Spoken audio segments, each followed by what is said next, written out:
ನಮಸ್ಕಾರ ಎಲ್ರಿಗೂ. ಎಲ್ಲರೂ ಹೇಗಿದ್ದೀರಾ? ಎಲ್ಲರೂ ಚೆನ್ನಾಗಿದ್ದೀರಾ ಅಂತ ಭಾವಿಸ್ತಾ ಇದ್ದೀನಿ. ನಾನು ಇವತ್ತಿನ ಒಂದು ವಿಡಿಯೋದಲ್ಲಿ ಸೂಪರ್ ಡೂಪರ್ ಸಮ್ಮರ್ ಸ್ಪೆಷಲ್ ಅಂತಲೇ ಹೇಳ್ಬೋದು. ರಾಗಿ ಹಾಲು ಇಲ್ಲ ರಾಗಿ ಜ್ಯೂಸ್ ಅಂತ ಏನು ಕರೀತಾರೆ, ಅದ್ರ ಒಂದು ರೆಸಿಪಿನ ನಾನು ನಿಮ್ಮ ಜೊತೆ ಶೇರ್ ಮಾಡ್ಕೊತಾ ಇದ್ದೀನಿ. ತುಂಬಾ ಸಖತ್ತಾಗಿರುವಂಥ ರೆಸಿಪಿ, ಹಾಗೆ ನಮ್ಮ ದೇಹಕ್ಕೆ ತುಂಬಾ ಬೆನಿಫಿಟ್ಸ್ ಕೊಡುವಂಥದ್ದು. ಸೊ ವೀಕಲ್ಲಿ 2 ಡೇಸ್ ಇಲ್ಲ 3 ಡೇಸ್ನ ಯೂಸ್ ಮಾಡೋದ್ರಿಂದ ನಮ್ಮ ಬಾಡಿ ಹೀಟ್ನ ಕಡಿಮೆ ಮಾಡ್ಕೋಬೋದು. ಹಾಗಾಗಿ ರಾಗಿನಲ್ಲಿ ತುಂಬಾ ಜಾಸ್ತಿ ಕ್ಯಾಲ್ಶಿಯಂ ಹಾಗೆ ಫೈಬರ್ಸ್ ಮತ್ತು ಮಿನರಲ್ಸ್ ಇರೋದ್ರಿಂದ ನಮ್ಮ ದೇಹಕ್ಕೂ ಕೂಡ ತುಂಬಾ ಒಳ್ಳೆಯದು ಅಂತ ಹೇಳ್ತೀನಿ. ಸೊ ಇದಂತೂ ಕಮ್ಮಿ ಸಮಯದಲ್ಲಿ ಕಡಿಮೆ ಇಂಗ್ರೀಡಿಯೆಂಟಿಂದ ಮಾಡ್ಕೋಬೋದು ಅಂತ ಹೇಳ್ತಾ, ಸೊ ಮೊದಲನೇ ಸರಿ ಯಾರೆಲ್ಲ ನನ್ನ ಚಾನಲ್ನ ನೋಡ್ತಾ ಇದ್ದೀರಾ, ಸೊ ಪ್ಲೀಸ್ ನನ್ನ ಚಾನಲ್ಗೆ ಸಬ್ಸ್ಕ್ರೈಬ್ ಮಾಡ್ಕೊಂಡು ನೋಡಿ. ಹಾಗೆ ನಿಮ್ಮ ಅನಿಸಿಕೆ ಅಭಿಪ್ರಾಯಗಳನ್ನ ಕಮೆಂಟ್ ಸೆಕ್ಷನ್ಗೆ ತಿಳಿಸೋದನ್ನ ಮರಿಬೇಡಿ. ಹಾಗೆ ಈ ರೆಸಿಪಿ ಇಷ್ಟ ಆಯಿತು ಅಂತಂದರೆ ನಿಮ್ಮ ಫ್ಯಾಮಿಲಿ ಫ್ರೆಂಡ್ಸ್ಗೂ ಕೂಡ ಶೇರ್ ಮಾಡಿ ಅಂತ ಹೇಳ್ತಾ, ದೊಡ್ಡವರು ಹೇಳೋ ಹಾಗೆ ರಾಗಿ ತಿಂದವರು ನಿರೋಗಿ ಅಂತ ಹೇಳ್ತಾರೆ. ಸೊ ಇತ್ತೀಚಿನ ದಿನಗಳಲ್ಲಿ ತುಂಬಾ ರಾಗಿಗಳನ್ನ ಬಳಸಿ ತುಂಬಾ ಬೇರೆ ಬೇರೆ ಆಗಿರುವಂಥ ರೆಸಿಪಿಗಳನ್ನ ಮಾಡ್ಕೊತಾರೆ.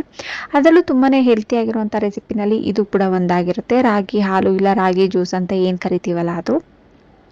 ಸೊ ನಾನಿಲ್ಲಿ ರಾಗಿನ ಒಂದು 8 ಗಂಟೆಗಳ ಕಾಲ ನೆನೆಸಿದ್ದೀನಿ. ಸೊ ಅದಾದಮೇಲೆ 2ರಿಂದ 3 ಸರಿ ವಾಶ್ ಮಾಡಿಕೊಂಡು ಒಂದು ಮಿಕ್ಸಿ ಜಾರ್ಗೆ ಹಾಕೊತಾ ಇದ್ದೀನಿ.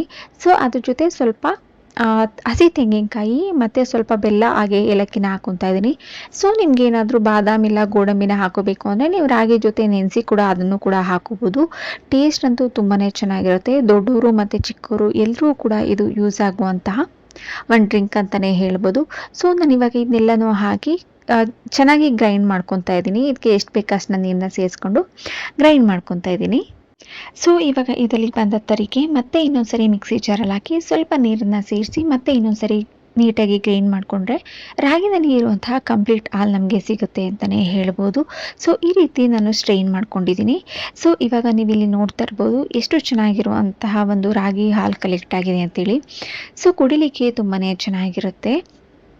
ಹಾಗೆ ಈ ಸಮ್ಮರ್ನ ಬೀಟ್ ಮಾಡಲಿಕ್ಕೆ ಒಂದು ಸೂಪರ್ ಡೂಪರ್ ಎನರ್ಜಿ ಡ್ರಿಂಕ್ ಅಂತಲೇ ಹೇಳ್ಬೋದು. ಅದಕ್ಕೆ ಸ್ವಲ್ಪ ಐಸ್ ಕ್ಯೂಬ್ನ ಸೇರಿಸಿ ಅದನ್ನ ಸರ್ವ್ ಮಾಡಿದ್ರೆ ಕೂಲಾಗಿರುತ್ತೆ, ಹಾಗೆ ತುಂಬ ಫ್ಯಾನ್ಸಿ ಆಗಿರುತ್ತೆ ಅಂತ ಹೇಳಲಿಕ್ಕೆ ಇಷ್ಟಪಡ್ತಾ ಇದ್ದೀನಿ. ಹೋಪ್ ಈ ವಿಡಿಯೋ ನಿಮ್ಮೆಲ್ರಿಗೂ ಇಷ್ಟ ಆಗಿದೆ ಅಂತ ಭಾವಿಸ್ತಾ ಮತ್ತೆ ಮುಂದಿನ ವಿಡಿಯೋದಲ್ಲಿ ಸಿಗ್ತೀನಿ ಅಂತ ಹೇಳ್ತಾ, ಯಾರೆಲ್ಲ ನನ್ನ ಚಾನಲ್ನ ನೋಡ್ತಾ ಇದ್ರೋ ಅವರೆಲ್ಲರೂ ಕೂಡ ಥ್ಯಾಂಕ್ ಯು ಸೋ ಮಚ್. ಹೀಗೆ ಸಪೋರ್ಟ್ ಮಾಡ್ತಾಯಿರಿ. Thank you all.